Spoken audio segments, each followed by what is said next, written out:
while their names were prayed over in candlelit vigils and whispered into the wind by search teams. Another force moved darker, quieter, and far more sinister. Not through the forest, but through the internet. Because while their mother waited by the phone, while volunteers searched cliffs and rivers with blistered hands, scammers launched fundraisers. Fake ones, heartless ones. They asked for drones. They asked for donations. They promised leftover money would help future missing children. But it was all a lie, a grotesque performance for profit. And the platforms? They let it stay up until they were called out. There is more to what this disappearance. The children deserves justice. Help us win this fight. Hit the subscribe button. Help us get to 1,000 subscriber. Like and share your thoughts with us in the comments. Now the news. For days, the RCMP said nothing. No updates. No hope. No answers. And in that void, vultures fed. Psychics offered visions for a fee. Strangers called grieving families asking for credit cards to save the children. And people paid.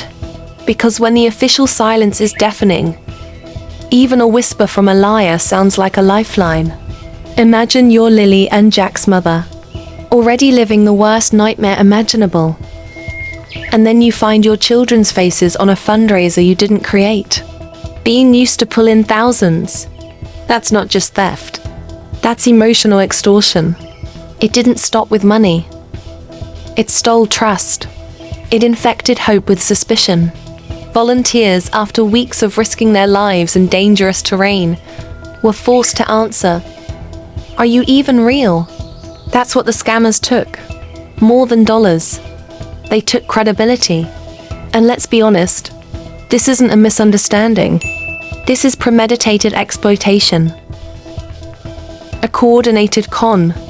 The weaponization of grief. And the silence from those who should have protected this community. That's complicity.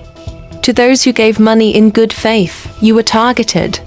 To those who spread unverified links, you were used. And to those who created these scams, you didn't just steal from a fund. You stole from a mother's last shred of hope.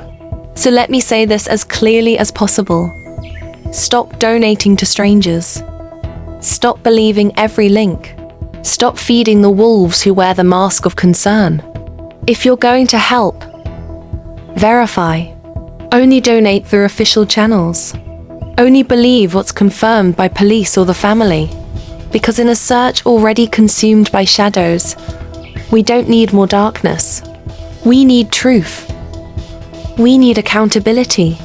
And we need to fight for Lily and Jack, not profit off their pain. May 2nd, 2025. A date that should have meant morning cartoons and cereal. Instead, it cracked open the darkest horror a parent can imagine. And perhaps the most terrifying question of all, did they simply vanish? Or did someone make them disappear?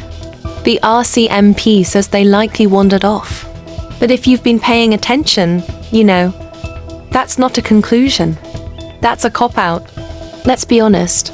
This wasn't a park in the middle of a city.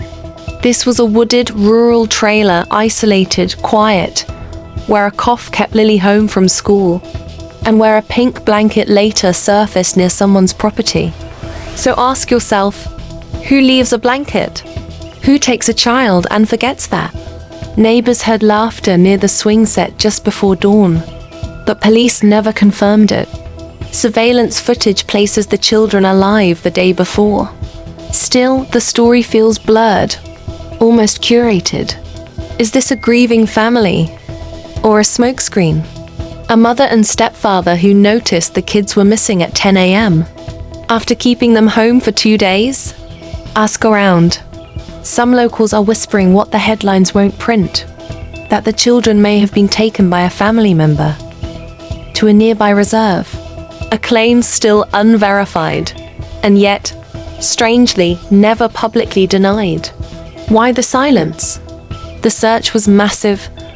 Helicopters, dogs, drones, Volunteers combed through 5.5 kilometers of brutal terrain, but no forced entry, no broken fence, no vehicle captured, just air and fear. And that pink blanket. You don't need to be an expert to know. 2 toddlers don't vanish like vapor. Still, investigators shifted gears. They canvassed, dug, pulled surveillance, more than 180 tips, 54 interviews, and even polygraphs. But buried in all the procedural jargon, uncomfortable truths, like how child services had been involved, how bruises were once seen, how this family had already been on a radar that failed them. No Amber Alert, no public outcry until the community forced it. Why? Because they're indigenous? Because the story wasn't tidy enough? Chief Michelle Glasgow called it what it is: systemic neglect. This wasn't just a failure of protection. It's a failure of belief. Because people are still afraid to ask the one question that matters. Are we looking in the woods? Because it's easier than looking inside the house. Weeks passed, then months. A reward was offered, $150,000. Not out of generosity, but desperation. Still no answers. Still no children. Communities held vigils. Tiny photos clutched in shaking hands. Mothers praying. Fathers seething. Children asking if monsters are real. And while the media moved on, the pain stayed. The toys are still in the corner. The lunchbox is still packed. And beneath it all, a wound that keeps reopening. Because this isn't just about Lily and Jack. This is about every child failed by a system that moves too slow, speaks too softly, and acts too late. If you have information, even the smallest detail, speak. If you have outrage, use it. If you still have hope, cling to it like hell. Because Lily and Jack aren't just missing. They were abandoned by the very systems meant to protect them. Let that sink in. This isn't over. Not by a long shot. Because justice doesn't begin with answers. It begins when we start asking the questions no one else will. Share their names. Demand the truth. And never, not for 1 second, let their story go silent.